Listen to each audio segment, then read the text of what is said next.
Good evening and welcome to the Big H podcast. My name is Mike Heise and I'll be your host for this episode. With me tonight is John Corcoran, who's held many roles throughout the village community in his lifetime. And we're here to explore a little bit about what he's brought to our community. Truth be told, I first met John when you were doing the presentations at the elementary school on the indigenous people population. And they were of extreme interest to the kids.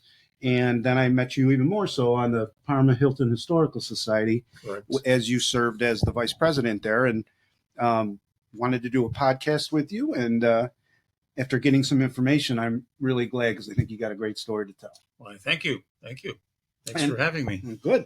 And I would like to start off with talking a little bit about your biographical information. And so when I think about that, one of my simple questions is, where were you born? A little bit about your parents, any siblings, and places that you grew up as a youngster. Mm-hmm. Mm-hmm. Well, I have to say I was born at a very young age. I grew up in Rochester in the Dewey Driving Park area, the old 10th Ward, as they called it. And my folks were wonderful parents. My mom was a housewife. My dad worked for the city health department when it was a city health department as a health inspector. Then he moved on to the State Liquor Authority and he eventually became the head of the State Liquor Authority in Monroe County. So I'm the third of four siblings. My late brother, Walter, was a corporate lawyer in New York City. And my older sister, Grace, is a retired supervisor from BOCES 2, and she resides in Brockport. And our youngest sister is a retired nurse living in Greece. So we're all still fairly close, always were. And I had a great young life, naive like most kids, and thinking life was simple. And I'm not complaining. Right. I had a great life. And then I usually also like to ask, parents are so influential and family is so influential. Speak to that if you have any memories or what your parents taught you. I always wanted to be my father. I wanted to grow up and have a family and a job where I came home at 5 o'clock and did my stuff instead of some folks who devote their whole life to their occupation and all. But they were my heroes, you might say. And of course, you always try to marry a girl like mom, Very true. Very true. I think I did and have. So we had a great life. We had a cottage when I was a kid up in the Bristol Hills and all. And I always wanted to be a family man and do what they did. Mm-hmm. And when you talked about your siblings, you said your late brother was a corporate lawyer in New York City. He was. Explain about him and what he was like. Well, he was my older brother. He used to tease me on occasion, several occasions. He was 6 years older. He went to the seminary here in the area, St. Andrews, 2 years at St. Bernard's, and a year studying in Rome at the Vatican. And then he left that career path and became a lawyer, went to Cornell Law School. And he always wanted to be a corporate lawyer, I guess, because that's what he chose. They specialized even back then. He graduated in 1964 from Cornell Law School. So we stayed fairly close, although we always lived in Greenwich or New York City and all that. But in later years, when he was retired, we got together more often and all that. So life was good. We all went our own path, but we always stayed close. It does sound like that. I mean, you also made mention that your sister was a retired supervisor at BOCES 2. Yes. Tell me a little bit about her occupation and what she was like. Okay. Is like. She worked in adult education. She supervised all the night school teachers, those who went out to do outreach to various special needs groups, even to the women's prison in Albion. She'd go out there once a month to check in with her people. And she said it was very intimidating walking through those corridors and barbed wire all around and all that. But she was always very confident, very glib, even in high school. She was the head of a student group in the Diocese of Rochester. She was very glib and still is, and very well educated and smart. So we've had some great discussions on literature and all that over the years. And so she's retired now. She's older than I am. Okay. And living in Brockport, very comfortable, still going strong. That's great to hear. Yeah. And then I'm going to finish out with your younger sister, Mary. Yep. And you said that she was a retired teacher, lives in Greece. Nurse. Yeah, Okay. she was a nurse. Yeah, she and her husband live in Greece, and they have one daughter, an adult daughter, and they live a fairly quiet life. I call up once a week and say, "Hi, what's new?" Oh, same old stuff, but that's okay. That's a good life. Right. If you can say I'm very content as is and all that. I mean, none of us are spring chickens anymore. Right. I'll be 80 in a few weeks. Okay. And I still feel like I'm 21. And my wife tells me I still like 14 most times, but life is good. Thank you, Lord. Yeah, I would never guess that you're pushing 80. 80 next month. Yep. Okay, well, that's good. It's good to hear a little bit from where you come from, your folks and your sister, your siblings. In terms of moving up the ladder a little bit in life, that early education, whether it's kindergarten through sixth grade, middle school, or high school. Well, all us Corcoran kids went to Holy Rosary School in the city from kindergarten through eighth grade. And then I went to Aquinas. I'm a 1961 graduate of Aquinas. And then I went to St. John Fisher for 2 years. And then we parted by mutual agreement. Might be a story behind that. Well, I started kindergarten when I was 4 until December. And I started college at 17 until December. I was a little bit socially behind. And I was a darn good student in grammar school. I never had to study. I caught it all. Mm-hmm. High school, it's got a little tougher. College was, this is hard. Mm-hmm. And after 2 years, I said, I just want to go get a job and grow up and be my dad, which was short-sighted at the time, but I have no complaints on my life. Worked out. I started at Kodak in 63 after I had 2 years of college under my belt. And over the years, climbed up the ladder and all that. So no complaints. You kind of started talking about those early occupations. And so go ahead and expand on those, either occupations you shared when you were in high school, getting odd jobs. Well, my first job, I was in high school, was as a Wegmans boy, a carry-out boy, stock boy, at the old Dewey Driving Park store. They tore that down in 64. I left in 63, so they must have been devastated. They took the store right down and built a new one. But that was a good bunch working there. I have to say, that was my first job, and I was quite proud of myself that I was functioning in the adult world. I did a good job, they said, and, I had nice friends there, and the older folks were very nice. So I was pleased to see that I could make it in this world, because I was a shy kid, and then after college, I went to Kodak, and my wife Sharon and I were married in 1964, and we bought a house in 66, and she wanted to stay home because we had a 6-month-old daughter. So she stayed home, and I got my second job. A lot of dads get 2 jobs, but I really liked it. I've always been a car guy, a grease monkey at heart, even though I didn't want to work that way full time. I saw how hard they work. And in the weather and all that. But anyway, I worked at TK Fabrian's down on Dewey Avenue right by the Grease line, and worked there 6 years, 3 nights and Saturdays, and enjoyed it. Learned a lot. Had a lot of adventures. I could tell you about auto club calls in the blizzard and all that. But we were, young and ambitious, and I always thought, if you want something, go out and work extra for it and get it. Instead of. I think that's great because, I know I'm not going to make statements on culture nowadays, but people sometimes they don't want to get that second, third job nowadays. Yeah. The work ethic is not the same as it used to be. Of course, those days you had more opportunities, I think, but there's always jobs. Many people disdain certain jobs, but you want to feed the kids, you get out and get one or two, So that's what we did those days. We weren't special. That's just what people did. So anyway, I did, and we had a good life.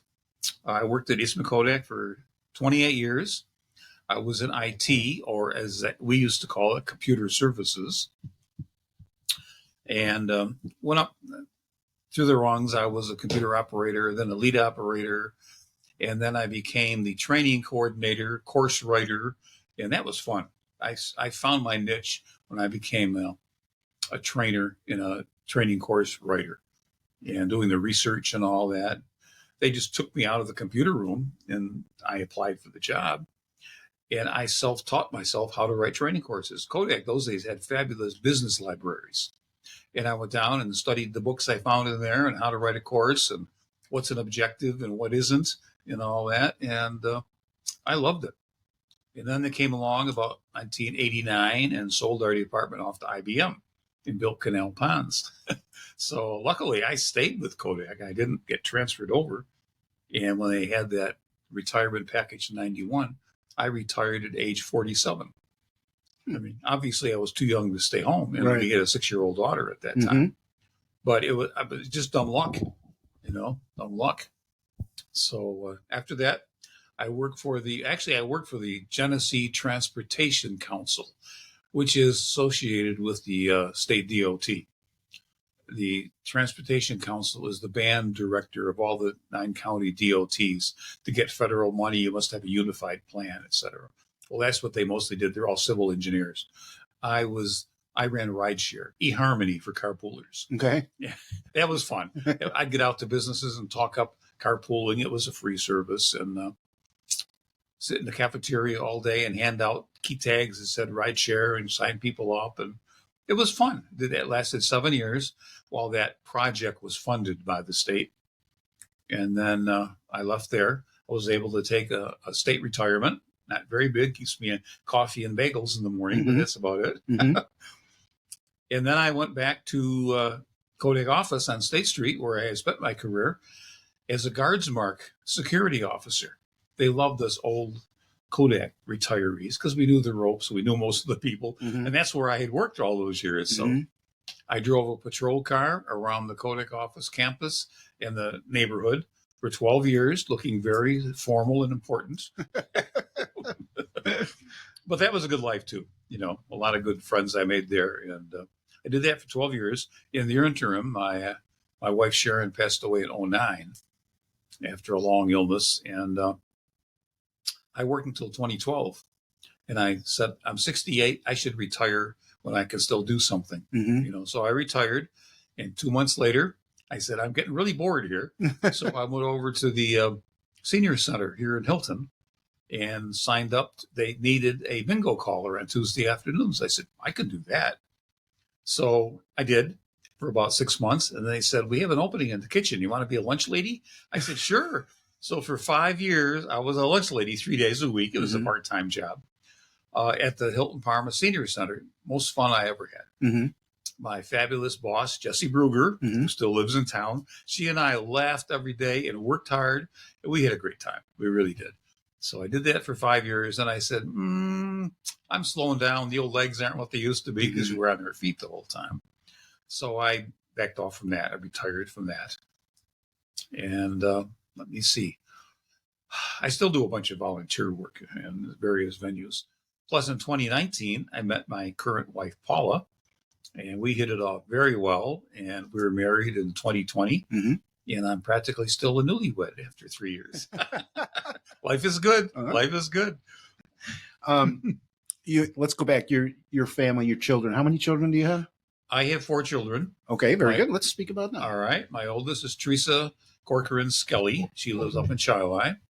She has 4 daughters, and they are the source of my 10 great-grandchildren. Wow. Yeah, I feel old. I have 8 granddaughters, and I have 10 great-grandchildren, boys and girls. Okay. And that's Terry. She's the oldest. And then Timothy is 56, and he has 2 daughters, grown daughters. He lives now in Charlottesville, Virginia. He runs his own consulting firm. He started out after St. Bonaventure College selling software. He's very glib, and he could do the selling part. And he didn't get that from me, And he saw a niche that lawyers, he was selling legal software, are great lawyers, but they're not very good businessmen. Okay. And as the markets tightened and tightened, clients wanted estimates. What's this going to cost, this project? He started seeing that, and he started his own consulting firm. And he teaches them not only all the quality black belt services and all that, but how to do business and how to manage people, basically. And he's made a career out of that. So he's done quite well for himself. And then Kevin, my son Kevin, he's 53.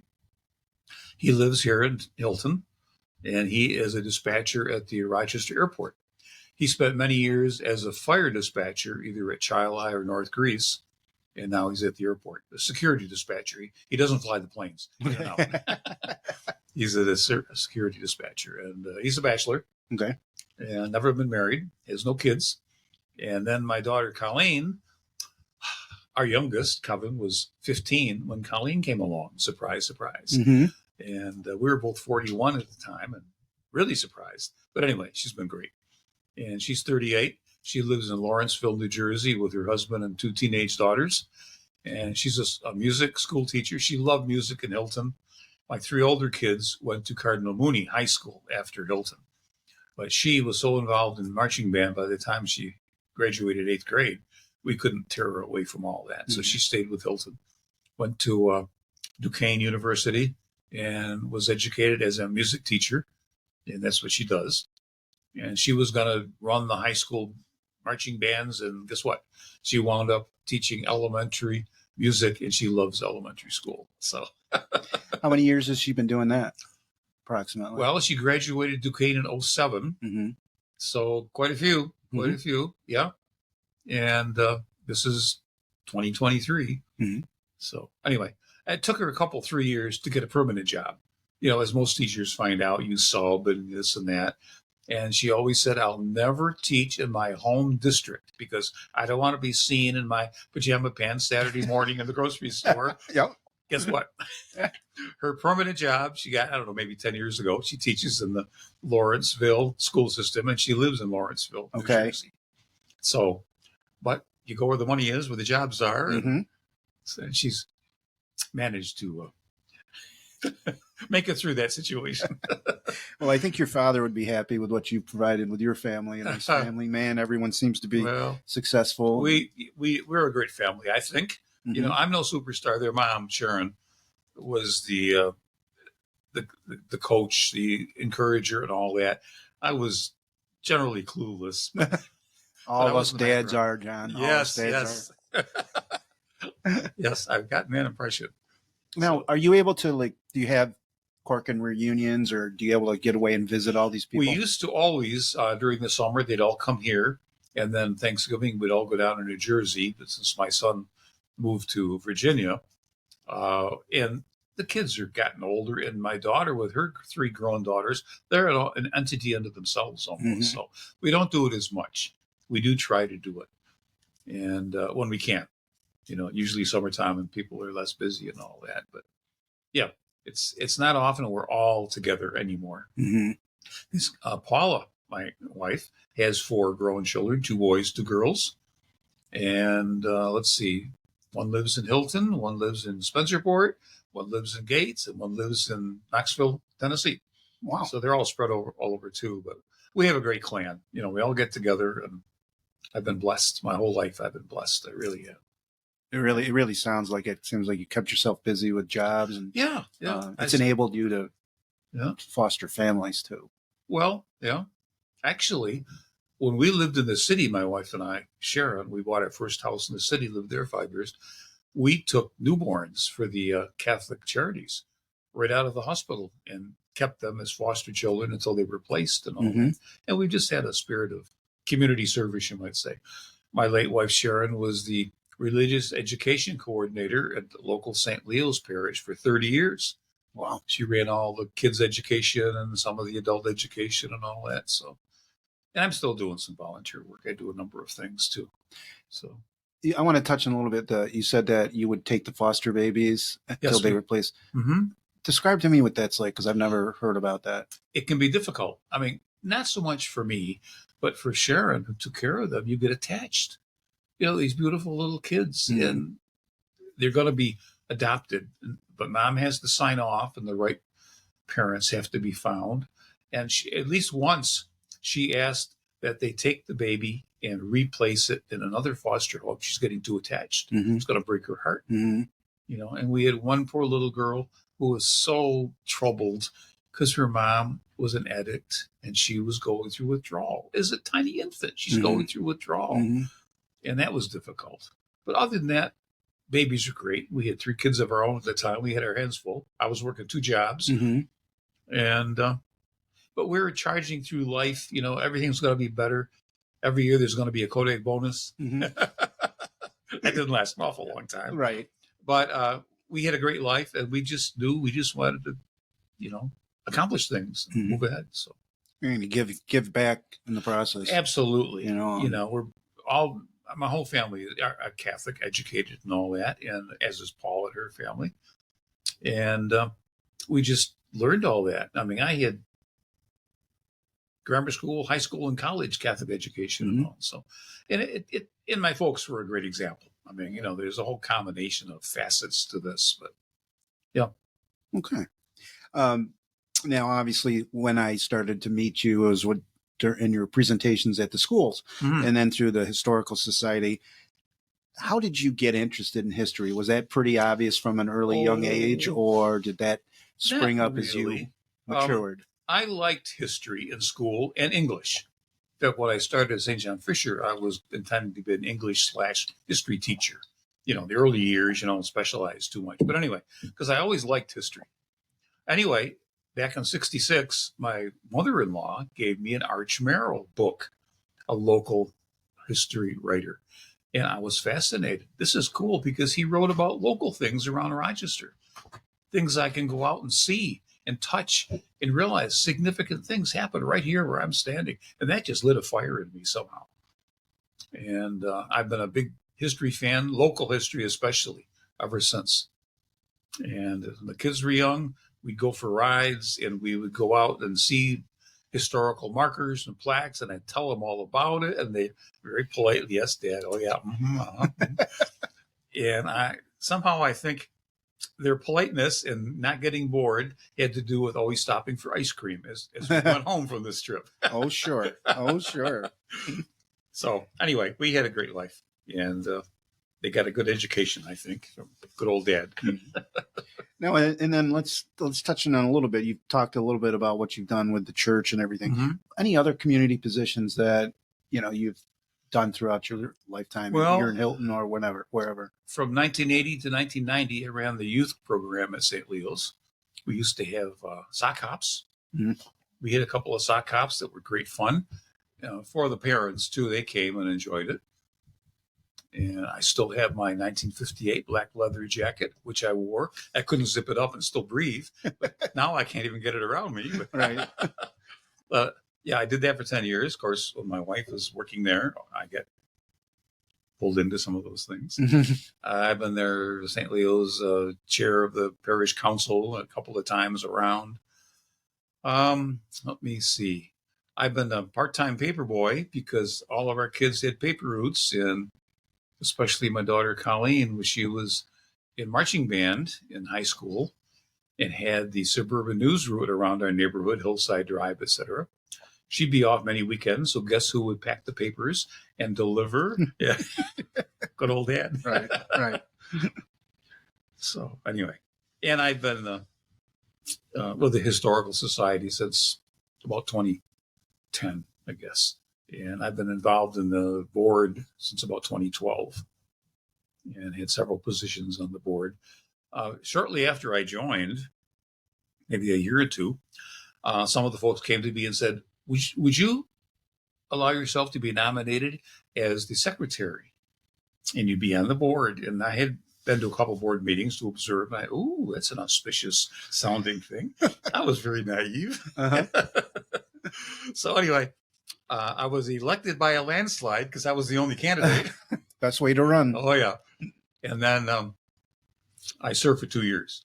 That's got a lot of duties involved with it. Nancy Kuhn had done it for years and even picked it up after I bowed out. And she's always done a good job. And she was my mentor in doing that. Nancy Kuhn was still with the Historical Society. So anyway, I did that. And then they asked me to be nominated as vice president. So, okay, I got elected as vice president. And then they said, how would you like to be the chairman of the board? Which means you get to bang the gavel at the beginning and the end of the meetings, Yeah, and bring people back on target here. They get off on tangents, as we all know at meetings. Yes. So I did that. And just recently, this past season, I stepped down from those posts and said, let someone else do it, because us guys get old and stale and set in our ways, and they need some new blood to keep the organization going. Are you still involved in the Historical definitely. Society? Yeah. Well, the Indian programs we do, we're going to talk about in a bit. They are sponsored by the Historical Society. They were begun by the Historical Society before my time, even. So and of course, I go to their lectures. We have a monthly lecture from September through May. On the second Monday of each month, we have a guest speaker come in, and some of them are very fascinating. Some of them I said, it doesn't sound very good. I've never been disappointed. They've always been good and enjoyable. And this is at the Ingham Room now, at the community center, right in the heart of Hilton. Used to be at the town hall, but we've grown so much that we needed a bigger venue. So, tell our audience a little bit about some of those lectures that really still stick out in your mind. Well, let me see. One I didn't think I'd really like. It was about the deep cut, the Erie Canal deep cut west of Lockport, cut through solid rock. And the engineering and all that was just unbelievable. That was very interesting. In another one, a young woman came and told us about the opera houses of Livingston County. Opera houses in Livingston County is rural, pretty much. You'd be surprised how many buildings were built as opera houses upstairs and other stores or something downstairs. Fascinating history, because I know the southern tier quite a bit. And that really opened my eyes, too. Everyone has something to say about something they know about history, which many folks may not know, So we've had a lot of good talks. Wow. Dave Crum, our village and town historian, has done several good ones about the Hojack line that went through town, and even the Main Street big sites and historic buildings and all that. And he and Ed Gable both, who are longtime members of the society, have done a good job. And we've had many guest speakers. One young woman came from I forget the name of it, the Stained Glass Society, or a business. Her name was O'Hara, but her family has run the stained glass business in Rochester for years. That was fascinating. It really was. The places they've been and the work they've done, and some about how to make the glass and all that too. So that was good. And well, good. When I first reached out to do a podcast, you talked about, well, which angle, which type of story do you want me to go towards? We're going to talk about Indigenous people. But another one you brought up was Arch Merrill. yes. And I'd like you to tell us a little bit about who he was, Okay. and then what he's done for our region, and All right. you personally fostering your interest in history. Yes, absolutely. Arch Merrill, the book which my mother-in-law gave me back in 1966, wrote 23 books on local history. Local being generally Western New York, Southern Tier, and the Rochester area in particular. He was a cigar-chomping night editor at the Democrat and Chronicle for many years, but he also wrote a Sunday history column. And over the years, those history columns were compiled into 23 different books. Fabulous writer. You think of the old movie rough, tough editor in the newsroom and all that, but he had a writing style that was gentle, which just fascinated me. Of course, all his articles were first published in the newspaper. Okay. So they had to be clear and concise, and they followed logic sequence of facts and all that. So they're all easy reads is what it boils down to. So he did that. His first book was called A River Ramble. He literally walked the 130 miles of the Genesee River from its source in a farmer's field, a little spring in Gold, Pennsylvania, right down to the Charlotte area where it empties. Now, he didn't do that all in one time, but he did it in the fall of 43, I believe, Okay. on his vacation. He never drove a car. His wife would drive him. He'd hitchhike. He'd take, buses between villages and all that. But he did this for years, doing all the research. And he was very thorough in his research. He'd research, local libraries and archives, sit in diners and talk to people about the old days and all that. And fascinating writer. His prose was clear and straightforward, as befits a true newspaperman, but also gentle and eloquent. Let me see. A typical Archmerle sentence might be, now those intrepid pioneers of days gone by all slumber on the hillside, overlooking the valley where they labored so long. What a picturesque, poetic way to express thoughts like that. And his books are full of that, but facts too. I mean, he uncovered all sorts of quirky things and people. So he did. He sought out the unusual, the peculiar, and the charming local lore. And he traveled those regions that he studied. For instance, I was surprised to hear Winston Churchill's maternal grandparents came from Palmyra and Marion, New York. I had never heard that.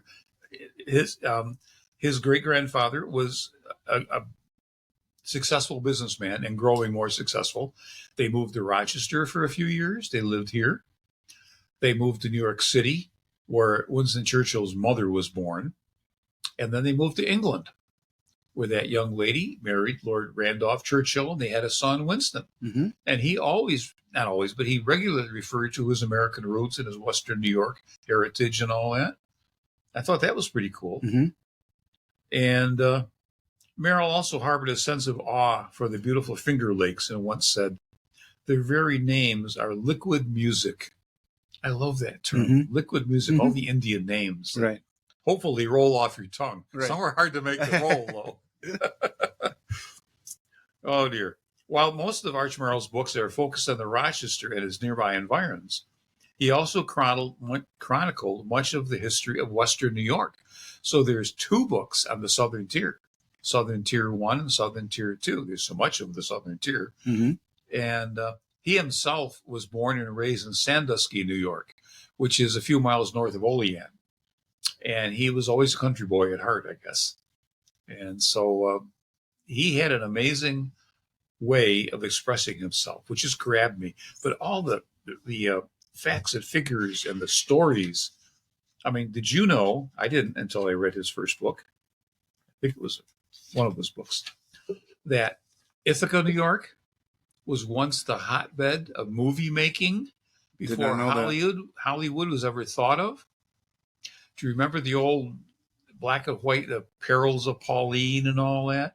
Many of those were filmed in Ithaca because the big gorge going through the town and the campus was a great place for throwing the maiden off the cliff and all that, or threatening to. And then it would end. You'd have to come back next week to see the rest of it. Right. A lot of movie making went on in Ithaca until they realized the weather was not terribly conducive to having too many good days. And they found out that California was a lot better and sunnier. So they moved to, I guess, Hollywood, and created Hollywood, I guess you'd say. But at one time, Ithaca, I mean, who would know that? There's still tales down there about the movie stars roaring around the countryside in their fancy cars and all that, and hitting all the pubs as they have a want to do. When you told me that you're interested in Archmerle, I did Google him, and there is a picture of him at a typewriter with a big cigar chopping on it. And there is that. That's who he's talking about. It's in one of his books. In terms of his books, you said he wrote 23 of them. 23. Have you read a good many of them? All of them. Several times. Do you have particular favorite or 2 or 3? Well, let me see. I have a list of all of them here. Land of the Senecas, I think, is great. Slim Fingers Beckon, about the Finger Lakes. The River Ramble is great because it talks about the Genesee River. As an aside, a fabulous book to read if you want to know about the Genesee River is Henry Clune's, a co-worker of his at the newspaper. Henry Clune's The Genesee, written in 1963. Talk about fabulous history revealed about mid-New York State. It's a great book. Anyone who likes history should read that book. And let's see. He's written so many, but I like the ones about the Finger Lakes and the Indian lore, because as a kid, we had a place up in the Bristol Hills. When I read these books, I said, I know those places. I know those towns. It just, wow, when you can say, I know that place, or I was there, or I can go see it again, that really lit me up. That just set a fire under me to pursue that even more. Well, I think it's a good transition into what I want to talk about to you about next, is your Indigenous people interest and your program that you've developed in the school. Right. Yeah. I have 3 programs I do. The one I'm most proud of is this one we're going to talk about. I do on the early history of the village of Hilton, and of course in Arch Merrill, to a presentation, a lecture. But the Indigenous people one was begun before my days at the Historical Society. Marilyn Loudon Coss Wright, who recently passed away about 2 years ago, she had an artifact, a tomahawk, that was given to her 7 times back grandfather by the Indians when he allowed them to camp near Loudon Point on Braddock's Bay, because they were stranded in a snowstorm or whatever, and they camped there for a week. And as a gift, they gave him one of these tomahawks. She still had it, and she'd bring it when her granddaughter was in 4th grade and talk about that. And that sort of keyed off this whole program. So she's gone now. Frank Thomas, who was her partner for years doing that, he's gone. They passed away. And Charlie Nichols, who was on the team when I was invited in, he stepped away for health reasons. So somehow I inherited this after a few years. I became the leader of the band here. And at one point, we were down to 2 people doing it, which is not bad. But when we bring our artifacts from the museum and we set them out on these big tables in the schools, we need a lot of eyes and ears to see that the kids don't get too dangerous with. Because we bring the tomahawks and the this and that, and then the furs. The girls love the furs, and the boys love the weapons. Yep. All that. So all the pretend weapons, they're not real ones. Right. We use facsimiles we've created ourselves. But anyway, we have some arrow points and all that we bring, and we tell them about that.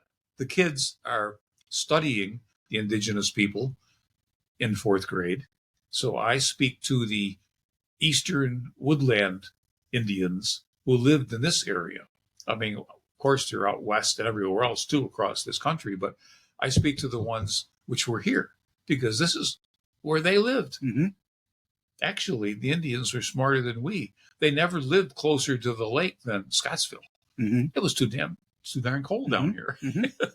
But they came down regularly to hunt, fish, Salmon Creek, the flats where the Tops grocery store is, the fireman's field. Those are favorite camping grounds for the natives. And they came down here, and in later years, much evidence of their camping was there.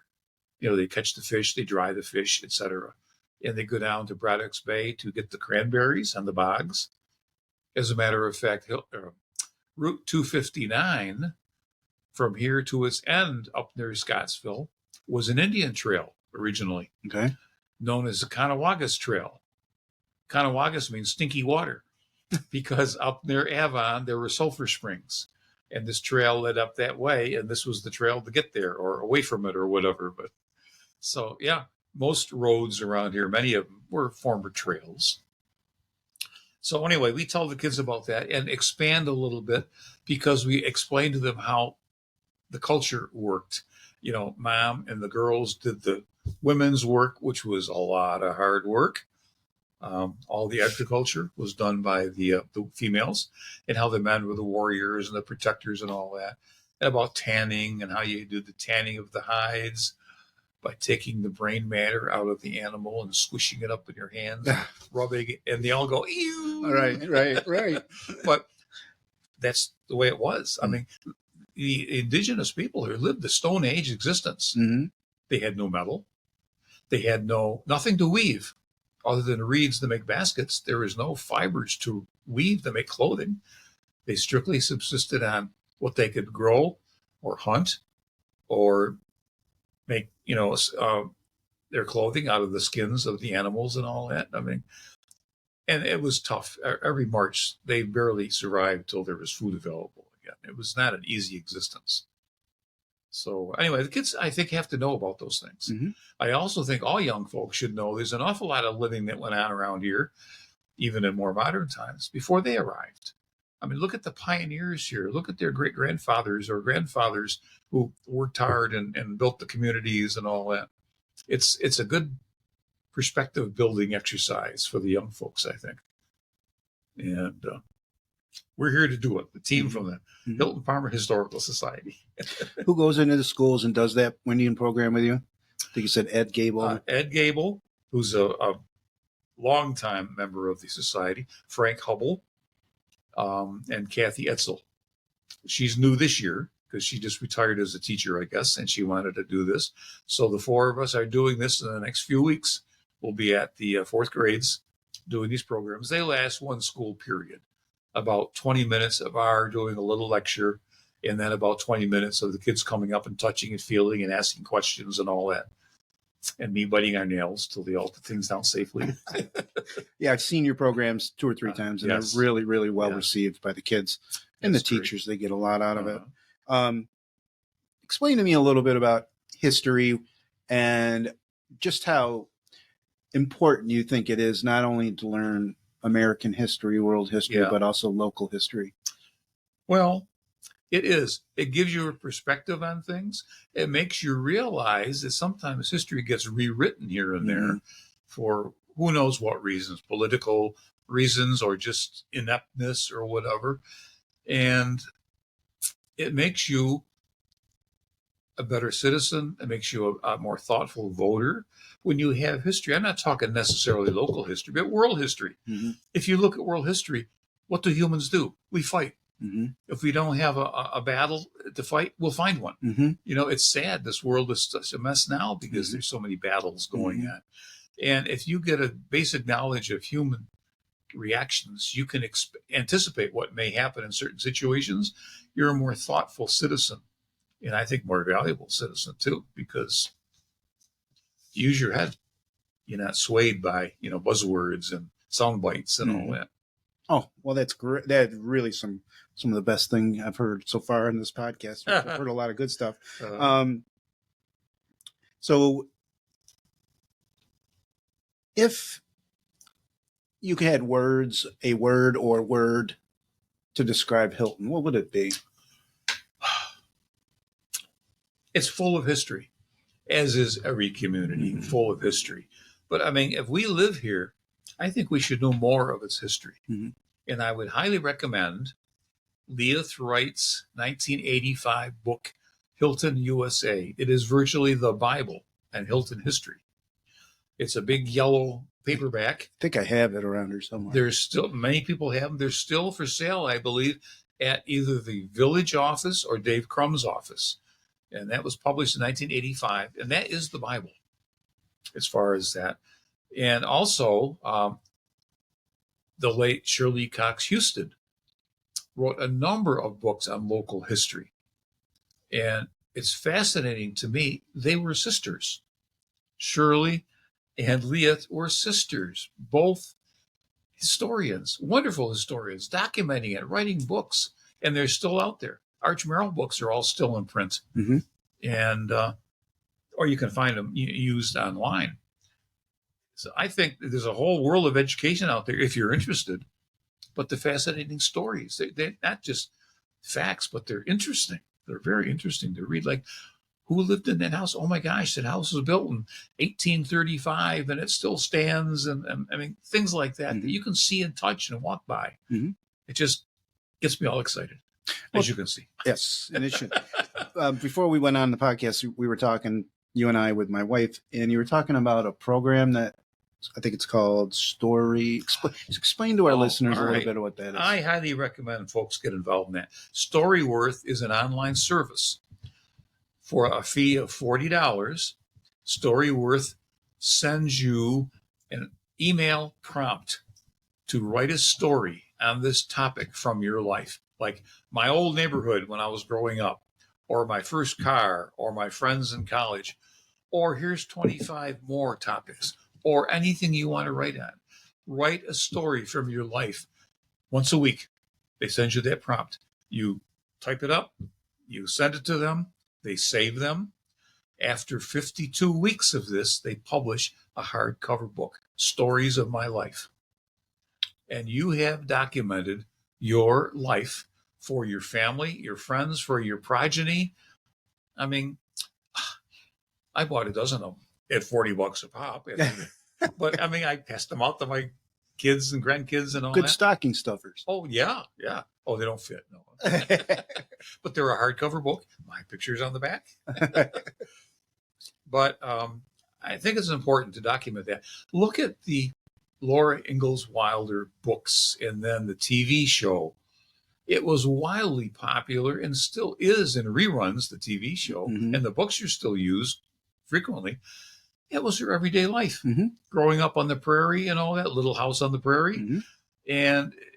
But the everyday life from 150 years ago is fascinating, or even 100 years ago, because it's been around quite a while. You could be the same way. You write your story-worth book, and your grandchildren, great-grandchildren, etc., will be fascinated. Dad, Grandpa, whatever wrote this. This was him. He lived this life. Quaint, funny, weird. But, that's where you come from, kids. Right. Kids need to know that. Well, if they made a movie or a TV series of you 50 years from now, who's going to play you? Oh, dull. No. It'd be very dull. Well, that's really cool. I think that is great service to look into. I like the people should always journal anyways. I've always heard it's good for the soul. I have a journal book. I've kept one for over 50 years. Stories of my life. It's a whole shelf. And someday I hope my kids do something with them rather than toss them. But keep them in a just my box. daily activities. What I accomplished that day and all that. But it's important. I like to look back and just see, what was I doing 30 years ago? Or my kids will call up and say, Dad, what year did I get my driver's license? When was that? So I look up in the books. It's a great resource too. Well, this has been really good getting to know you and getting to know Arch Maryland and everything like that. Any final thoughts that you have that have come along to you in this podcast? Yeah. Regarding Arch Maryland, I'm going to say, how could you resist picking up a copy of a book titled From Pumpkin Hook to Dumpling Hill? You're going to say, what is that all about? I've got to find that out. But I also would like to recommend some other books or authors that I think folks should look at. Henry Clune's The Genesee, I mentioned that. Eric Sloan, one of my favorite authors, all about early Americana. He was a sign painter by trade, and he has fabulous pen and ink sketches of early Americana with all the explanation of the stories, how to use these tools, what were these tools used for, and so much more. Eric Sloan. And if you want to know New York State history, Walter Edmonds, Harold Thompson, Samuel Hopkins Adams from Adams Basin, that's the same family, and Carl Carmer. Samuel Hopkins Adams wrote grandfather stories. He had a stuffy minister grandfather and a canal walker grandfather, and fabulous stories. So I would recommend looking up those authors too, because local history just excites me. And if you could, one piece of advice to our younger listeners, maybe that fourth grade kid. There's so much history around you. Talk to grandma and grandpa. Get those stories. Every one of us gets to be 40, 50 years old and says, why didn't I listen to grandma and grandpa more? Why didn't I get their stories? Even if you're not really interested, you'll have them in your head and you'll know where you came from.